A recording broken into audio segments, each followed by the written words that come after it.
And tonight's featured guest, here he is, Paul Gallant from ESPN 97.5 in the building. Good to see you, Paul. Good to see you guys. You know, Paul, it's interesting.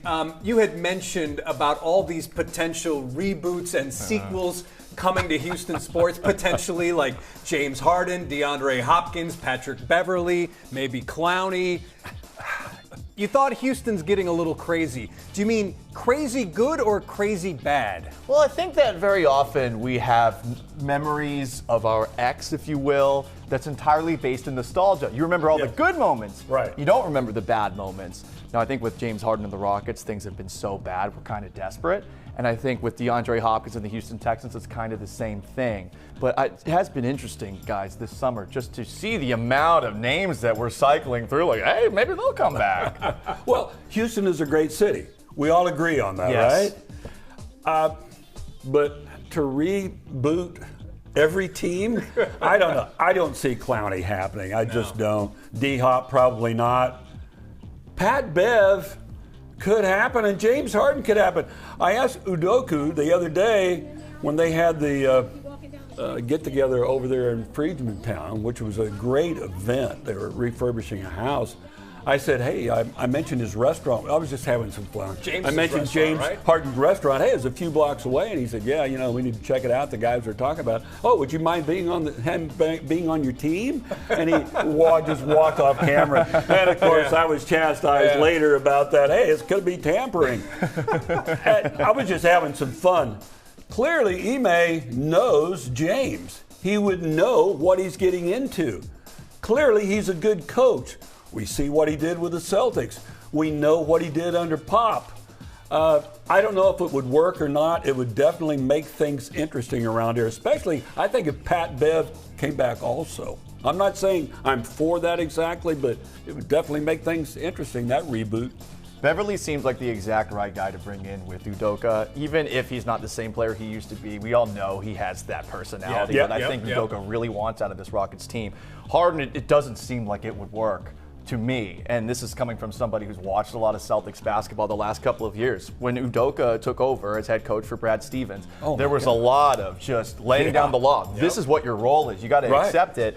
Is James Harden willing to accept that now that he's an established player in the league, where he's coming back to a place that has, let's be honest, essentially genuflected to him at every single wish that he's had? Right. Speaking of movies, it is summer movie season. Lots of blockbusters on the way. Okay. We have our Houston sports teams over there on the big board.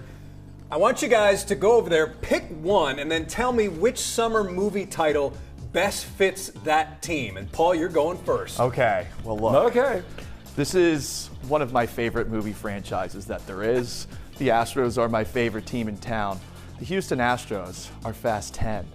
Family. Now let me tell you about why. You're probably thinking to yourself, Paul, the Fast and Furious franchise isn't even good. You're wrong, first of all. Second, it's so successful. Just like the Astros, and the people who don't understand cheating are like the people who don't understand the Fast and Furious franchise. The ends justify the means, even if someone's driving a car in outer space and saving the world from dinosaurs or something like that. The Astros take it to a new level, and the consistency with which they have operated over the last 6 years, it reminds me a lot of the Fast and Furious franchise. Excellent, excellent. You know, Paul, my turn. I'm going to head over here as well.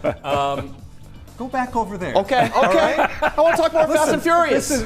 It's fine. I'm going to go right here. I'm going to say the Rockets, the Houston Rockets. And I wrote this down just so I had the date. On June 23rd, there's a movie opening up with Jennifer Lawrence and Matthew Broderick. It's called No Hard Feelings. And obviously, if the Rockets decide to bring James Harden back, there are no hard feelings, given how he left and how James Harden said things weren't good enough. He couldn't win a title here. So I'm going to say No Hard Feelings. That is the movie title for your Houston Rockets. Matt, what do you have? I want to see that movie. That's what I want to see. I was really torn, guys. I'm impressed with those, but I was really torn. I came up with a couple of titles. First off, I was really thinking straight out of the chute, Transformers Rise of the Beast for the Texans. But I don't know if they'd live up to that billing. I just don't know if they would. So I'm going to go, Paulie's talking about reboots and everything. I'm going to go for an Indiana Jones movie. Dial of Destiny. I'm going to pin that on the Astros because, look, no matter what happens with that team, people complain about Dusty Baker, his managerial moves, this, that, and the other, what they didn't do in the offseason, but their destiny seems to be in the World Series again. In spite of changing rosters, losing pitchers, bringing up a guy like J.P. France, I mean, they are dialed in to their destiny. This is a golden era of Houston Astros baseball. I've covered every playoff team in Astros history. This is the golden era, no doubt about it. So that's my pick, Dial of Destiny, Indiana Jones style for the Astros. Paul, did you ever figure out which is better? Is it reboots or sequels? Well, I can't think of one good reboot, honestly, ever. I mean, sequels, you got Terminator 2, Empire Strikes Back, Aliens. Die Hard. Right. All the diehards. Where with reboots, I mean, you're trying to start something over with generally an entirely new cast. Doesn't usually work. Trying to make money. That's what they're trying to do. Cash grab. All right, we love it when this guy's part of the cast. Paul Gallant from ESPN 97.5. Thanks for being on Sports Extra. Thank you. This was fun.